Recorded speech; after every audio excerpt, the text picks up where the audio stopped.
What's up, boys? Welcome to another guide. Today I'm going to be teaching you guys how to do the brick. Maybe you've been watching my stream and heard of this term before and wondering what it meant. Well, basically it's not a build, it's a style. It's a very aggressive bio push. And you can do it with any opener really, unless you play some weird mech opener or something really crazy. I'm going to show you guys my favorite opener to do it with, and I'll teach you guys how to adapt it to your own openers as well. There's not The differences are not too big between openers, so it's not going to be too difficult. You will mostly be able to stick to the guidelines I show you here in this video.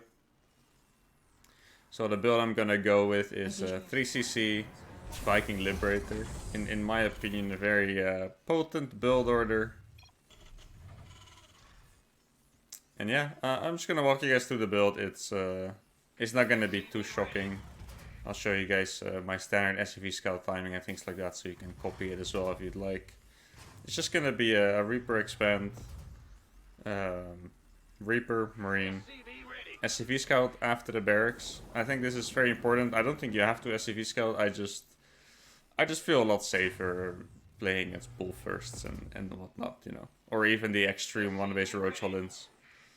That last time I even played against someone who took the rich gas on this map, like right here. And then road shot me and actually killed me. So yeah, SCV scout boys. So this SCV is gonna go out. Then the 19th SCV from your CC is gonna rally straight down to make that command center. The biggest thing for this build that you need to remember is that you actually don't start your second gas until after your third command center. Whenever I mess this build up, I always autopilot. So I make the factory and I make the second gas, but you're actually supposed to wait until your third CC is down. I usually go, of course you will see it in the replay still. I usually go factory, starport, second gas. So here's the factory.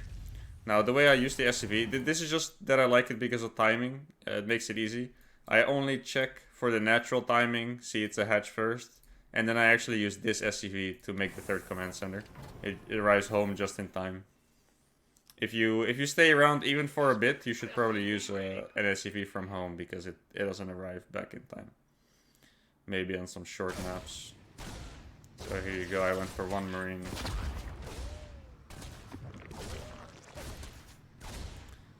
Now, when it comes to the Reaper Micro, if you have APM to do this, it's cool, but it's probably the least important thing you can do. So if you don't think you have the APM, or if you just want to focus on the builder, just forget about it. Just pretend you're attacking him, you know, stand in front of his base and that's it. So here you go. Third command center for the second gas.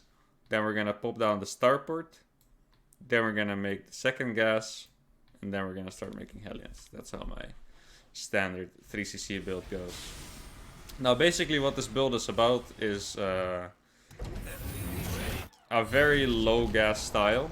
So usually my build, I only take 4 gases in total, so I don't take any gases in my third base, and then I just destroy them with a hard timing attack.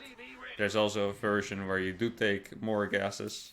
Gonna be explaining this later. Now, the first adaptation you make with this build is that if you scout anything weird, or if you just play against someone cheesy, the thing I do different is that I make a tech lab now in the barracks and I go for a cloakless Banshee.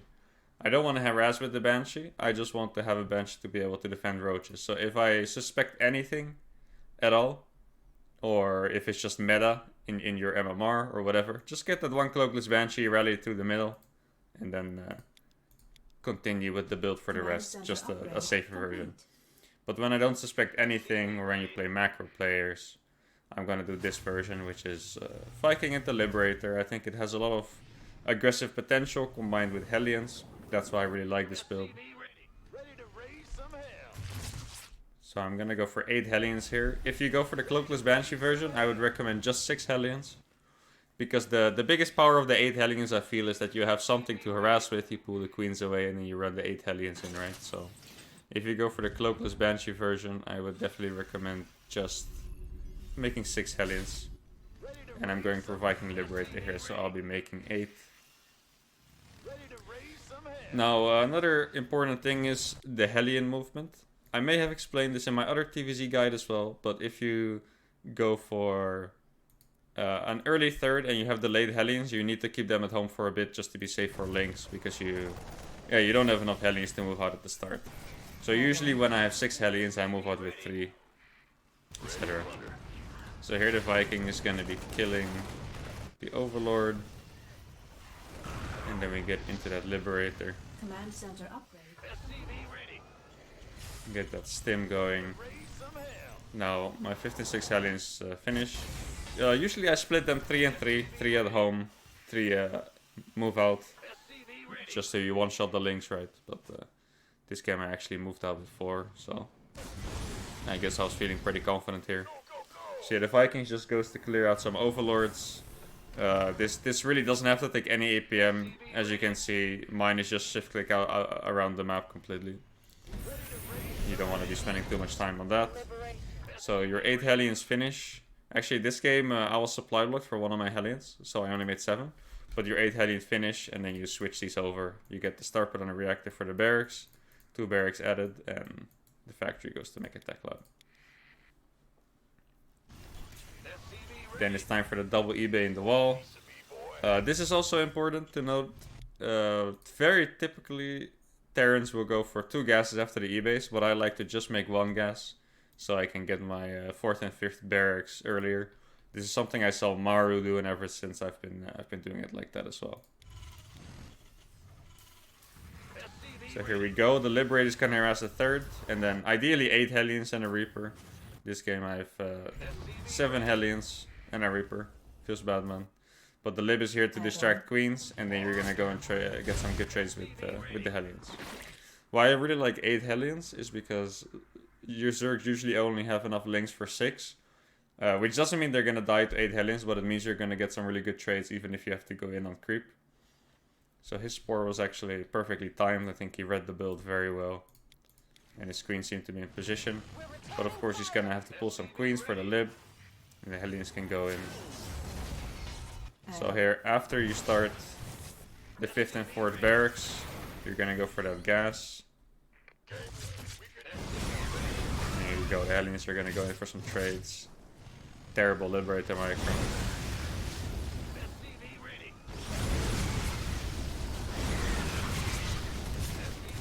And this is the standard setup of the build.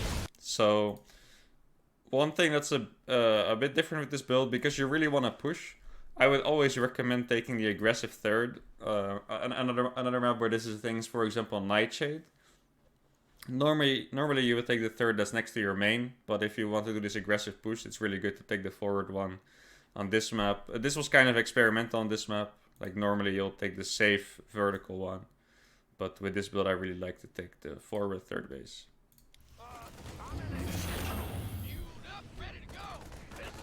So yeah, you're obviously supposed to start 1-1 here. There we go. A little bit late on my side. Research. You know, I always say this, that I like games where I make mistakes, but watching my replays I just realized I always make a bunch of mistakes. It's not even on purpose anymore. So it's funny, I was supply blocks out to Logic Depot, my 1-1 was late. Feels good. Okay, so there's 2 different versions of this build. I like to differentiate them with my version and the Korean version. Now my version is to not make a 5th gas at all. So you go up to 60 SCVs exactly, because it will have all your minerals saturated. And you go 8 barracks. And the Korean style is to go up to 63 SCVs and actually make 1 gas. The difference is that for my build, I need to skip my 3rd and 4th medevac for a bit.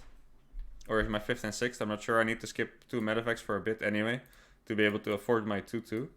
And with the 5th gas build, you can get 3 reactors. So basically, it hits a bit later, the Korean version. Mine just hits really fast. That's what I want to go for. And they go for reactors on their barracks. And I don't. And also, the difference, a really big difference for me, is that my build actually has a better follow-up, I think. Because if you do the 5 gas version, and you make 15 Marines at a time, you actually will never be able to get a 4th base. But with my version, you hit faster. The push doesn't last longer, because if you get pushed back, it will it will take you a bit longer to be able to do a strong push again, but you can actually make a 4th and a 5th base behind it. Because you have a bit more minerals in the bank. So I'm going to show you my version. If you think the Korean version sounds better, then the difference you make is you go up to 63 SCVs and you make a 5th gas around this time.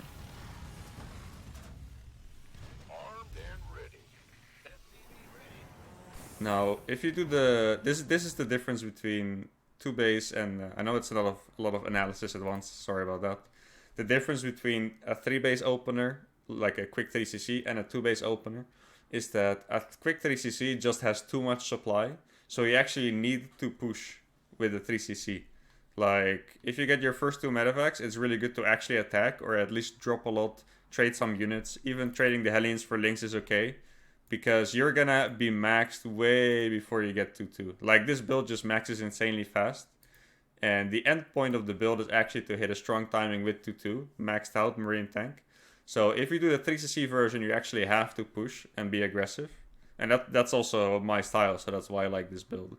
If you do it after a 2 base opener, let's say you go for 6 Hellion, 2 Banshee with a 3rd behind it, or a Liberator, 6 Hellion, something like this, then you actually don't have as much supply, so you're not as forced to push, because your max timing is going to line up a bit more with your 2-2 as well.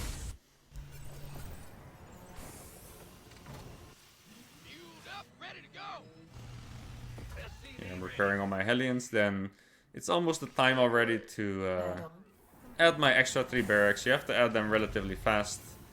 I imagine I'm going to be adding them pretty soon.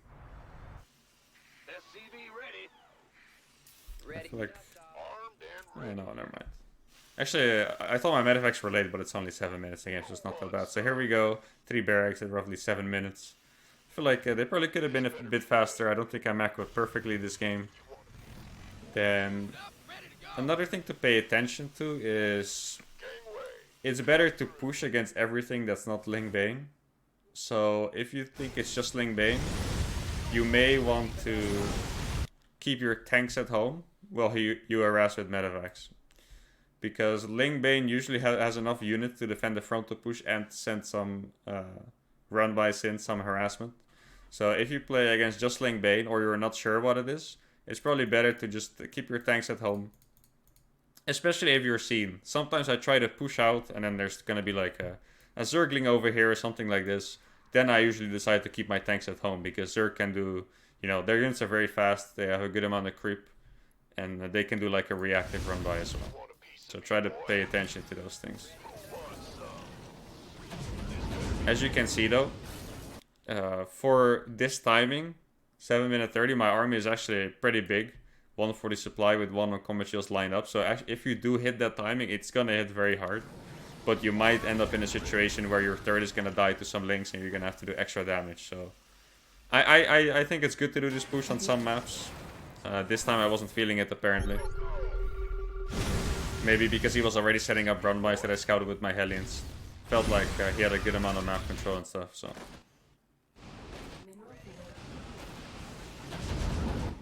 This is the moment where you,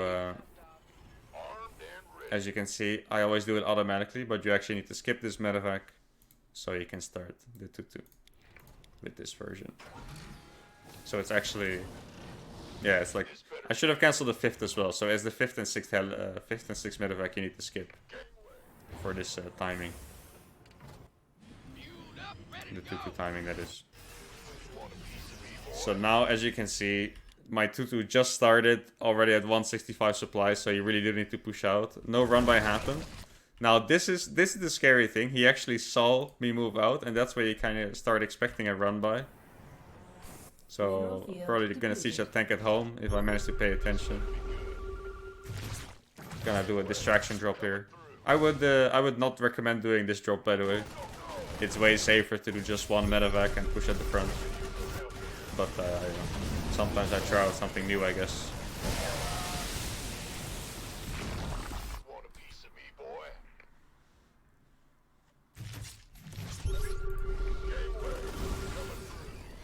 And this is what I was talking about. This push is usually very all-in, but with my version, the push hits very fast. The reinforcements are a bit weaker than the Korean version. but you get a follow-up. And that's what's important to me, because sometimes this push trades out okay, and then if it just keep on going like that, it's going to be okay for Zerg. But with my build, I can trade out okay and be fine, because I have command centers behind it.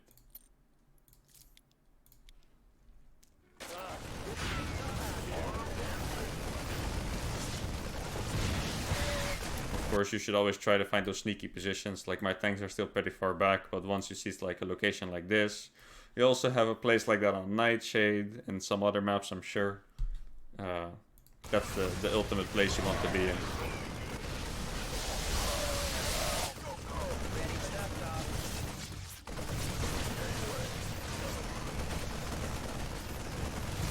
Yeah, this push is all about having an absurd amount of Marines. In general, you don't want to lose your tanks for little trades, because you only have one factory pumping them out. So yeah, you have to be a little bit careful. Like, that's why I'm not pushing forward too much. I want to be sure that if he pushes into me, I take a decent trade, right? Now, obviously, I took a really good trade here with the drops that helped me out a lot. But you really, like, you want to push forward. But in this case, before I move my tanks, I should definitely wait for my reinforcement. Because if I lose those 3 tanks, I'm not going to be replacing them, you know? You only push if you're really sure you're going to win. In this case, it's very tempting to go here. It may even be a good move. Maybe I should have reinforced faster. But yeah, try to treat your tanks like they're very valuable.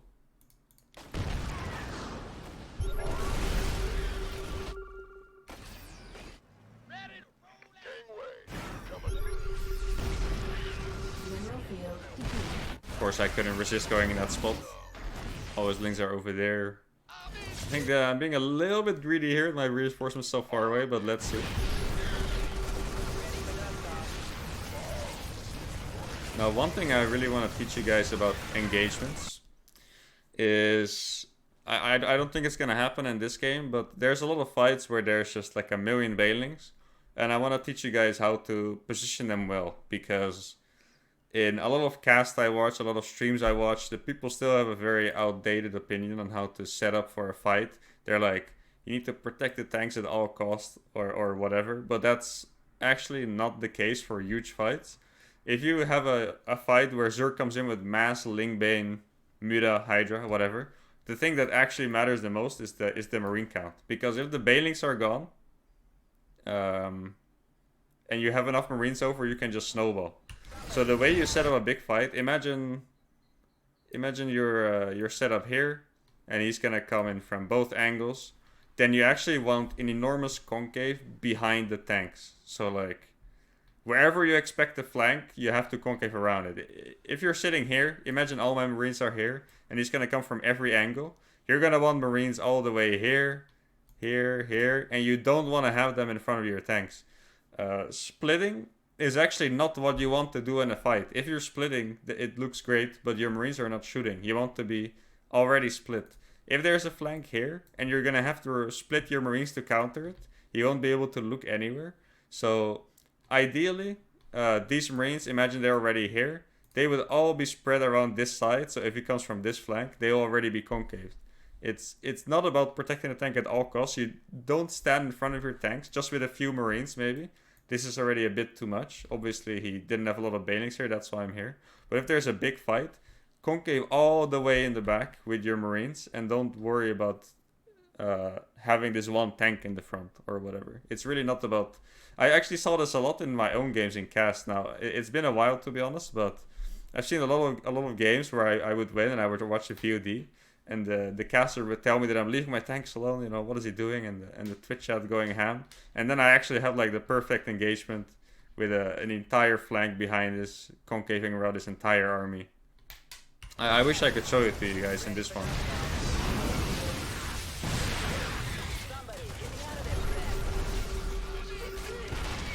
So yeah, at this point it's just a game about positioning.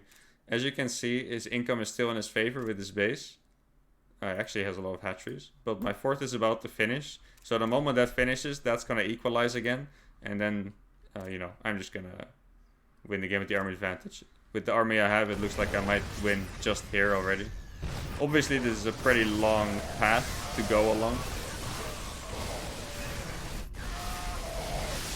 So the reinforcements take a while to arrive.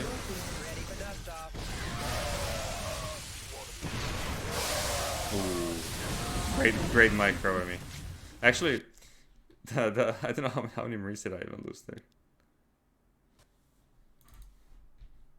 Oh my god. You know what, guys? I don't even have to tell you anymore. The mistake channel. So anyway, like I said before, if this was the all-in, that would actually be... That would really suck. But now I'm just going to be on the saturated force base. I'm going to start making SCVs again. And that's what I really like about this build. You can actually mess up a bit and have a good economy behind it. With my specific execution of this style, I should say. Because this build is not always the same, obviously. Now here I'm going to try to bulldozer a bit because I have so many units.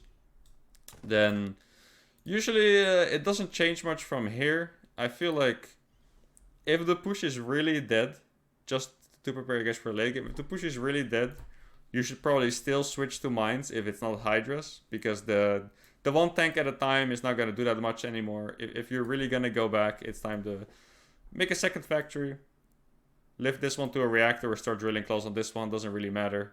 Get your bases going. And if it's ultras, I would say 2 of those go into tech labs. I do 3, but it's a bit extreme. A lot of time I end up having too many marauders if they just go for Ling Bane. So I would remember just 2 tech labs. But as long as you think you can continue the push, this is just what your base is gonna look like the entire game. All of them pumping marines, pumping tanks, medevacs, and just making more command centers. Never forget to make more command centers. Get your 5th base going.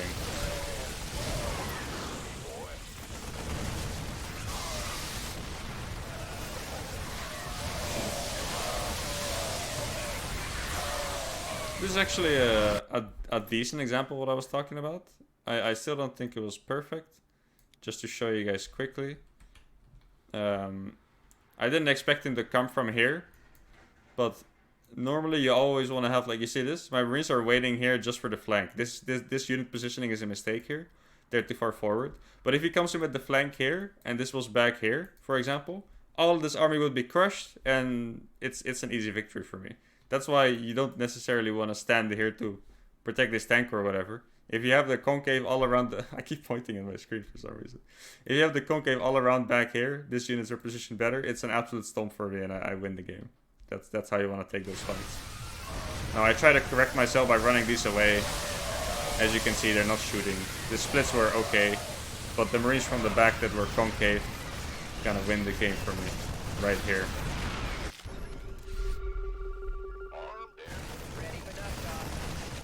You get your 3-3 going, my force base is getting saturated. And then typical uThermal rallies all across the map.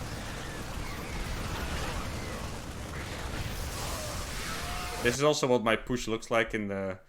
You know, I don't reinforce, I always keep them here. But when I see that the fight is going and I'm winning the fight, I just press F2 and just stim everything here to get it there. Or not necessarily when I'm fighting, but when the win is coming, I always try to go for the finishing move. So I just F2 and everything is just gonna walk across the map real fast. Never blame F2, boys. F2 is a good addiction, okay? Okay, not always. Well, that's gonna be it for this video. I really like this style. Try it with your other openers as well. Especially ask me if you have any questions, because I wasn't too sure what questions people would have about this style. So please leave any questions in the comments. I'll read all of them. And I hope you guys enjoyed this guide. Don't forget to subscribe and like. And turn on notifications. I'll see you guys for the next one. Adios.